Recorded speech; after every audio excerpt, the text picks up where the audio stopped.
Alright guys, what's up? Thought I'd go for a bit of a different look this time. What do you guys think? Alright. On seasonal days, they do the... What? Malphite? Malphite? Hang on. Malphite, 7 mana, 6/10, tough. You've summoned 12 plus mana of landmarks. 7 mana is pretty expensive, of course. It's like Nautilus. Papa, big as a mountain and Oh, God. Chip's voice. Ground Slam. Stun a unit. Deal 3 to it if you've summoned a landmark this game. Interesting.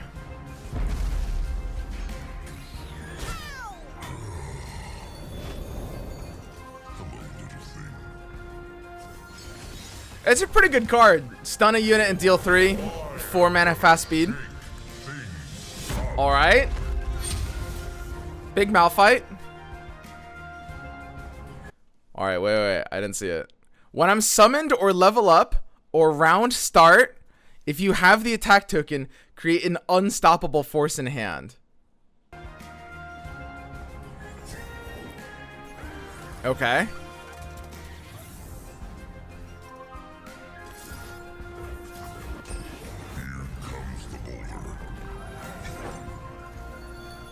And here's the unstoppable force. This is it. Yeah, the spell that stuns all enemies, and which is Malphite's ult. And it's really cheap too. Sometimes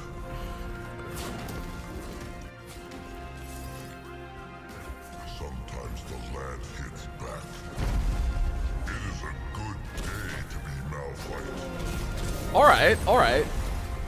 That's interesting. That's very, very interesting. Let's see exactly how these cards are looking.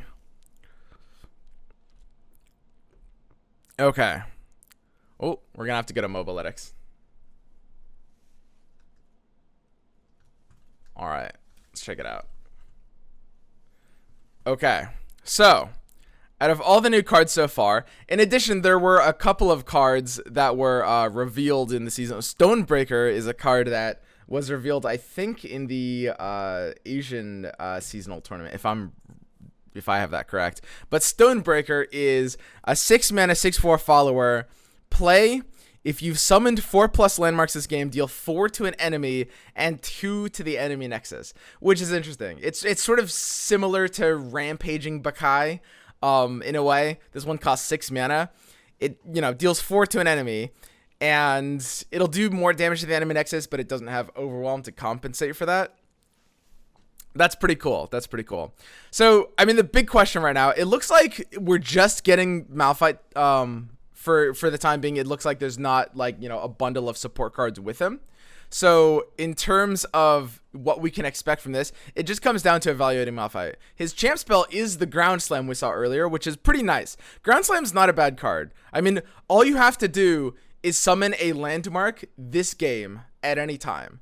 And that's not that hard, right? Like, even non-landmark decks can be able to fit this in some cases, which is, think of it sort of like you can consider it like a gacha, a 4 mana fast deal 3 that, instead of sometimes costing less, has the backup ability to stun a unit, which is really nice because sometimes you would just rather have a stun than a deal 3, right?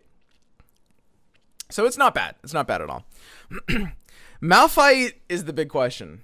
When I'm summoned or round start, if you have the attack token, create an unstoppable force in hand. So basically, you're going to be able to, get the unstoppable force at the start of each of your attack turns, which is really powerful. I mean, it's sort of similar to Ash Arrow, I think is the best way to think about it. It's like a 2 mana slow speed, all the enemies can't block, but they get an action so they can play like one blocker. Very, very similar to Ash Arrow, except you can only use it on your attack turns, unlike Ash Arrow, which can also be used defensively, but this you get multiple ones of. That's pretty strong. 12 plus mana of landmarks. It's going to be hard to say exactly how easy that is to fulfill, though, right? Like, That's the big thing. 12 plus mana of landmarks. Crest of Insight is 2 mana already. Roiling Sand is easy level up. 12 is easy. I don't think 12 is going to be that hard. But as a 7 mana card that only generates these unstoppable forces, like that's pretty much all this card does, Malphite. He just generates unstoppable forces. For 7 mana, might be a little slow. However, the one thing Malphite has for him, and this is like really, really, really important. The one thing Malphite has for him, keep in mind, he's in Targon, right? You have to be looking at regions, cards as like, you know, a function of the region that they're in. Malphite isn't Targon. Targon is kind of like the one region where they can take it this late pretty reliably and might be able to just like want a power through on turn 7 or 8, which is something that not a lot of other regions might care about.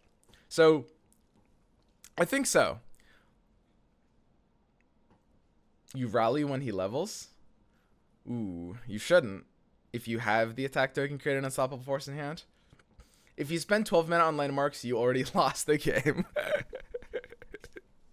I don't think so necessarily. I mean, there's not that many great landmarks, but stuff like Crest of Insight is pretty good. Like Blue Sentinel is going to be free. There will be enough landmarks that you will be able to play some for pretty cheap. So overall, Malphite, he doesn't look that crazy, but the fact that he's in Targon specifically, Targon's like the one region that can maybe get away with playing like this 7 mana ability. Overall, it's just going to come down to like how landmark archetype is looking at it as a whole. For example, like if they're going to give any buffs to Talia or anything like that. Targon's Peak, that's an I don't think would you run Malphite in a Targon's Peak deck? Probably not. But it's actually kind of considerable. Overall, Malphite's pretty cool. I like Ground Slam. Ground Slam is a nice card. I wish Malphite 7 mana is just like a little bit expensive. It feels pretty hard for it to be reliably worth it in an archetype. It feels a bit slow, But I like this concept of a finisher. All right. That's my initial impressions. I'll be going back later, updating, you know, the pinned comment if you're watching on YouTube, the Twitter post if you're not, for all the evaluations, and any more we might be getting later today, if we're getting any later today. I mean, who knows? I don't know if we're getting any later today. Anyway, I'm gonna be on that cast in a few hours, so I guess I'll see you guys then. Yeah, if you're watching on YouTube, check out that cast. It will be, it should be starting in about an hour or two from this video being posted, and also I'll be casting the top 8, which will be a couple hours after that. All right, looking forward to it. I'll see you guys there.